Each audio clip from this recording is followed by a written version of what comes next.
Good morning. Dolphin here with Dolphin Insulation in Littleton, Mass. It's a nice cold December morning. It's 15 degrees. And I wanted to show you something that I don't think a lot of people are aware of.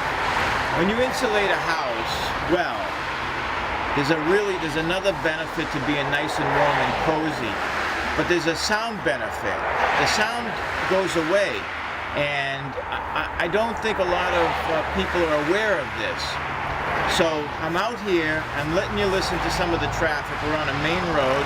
You can see we're right near 495 here, and so what I want to do is I want to go inside, close the door, show you the difference in sound, and then I'm going to open the door again just to let you hear how loud it gets and how quiet it is behind the door. So let's go inside.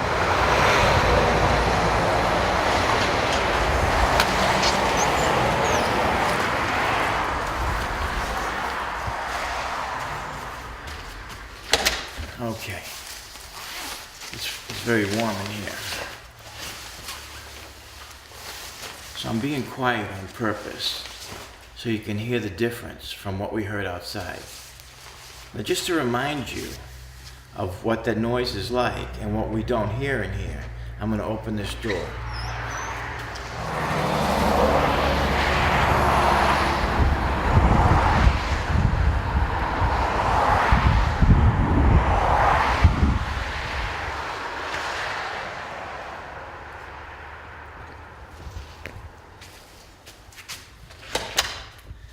So there's a difference, how living on a main busy road or any kind of sound, what a difference it is with a well-insulated house. So that was my video for today. Thank you for watching.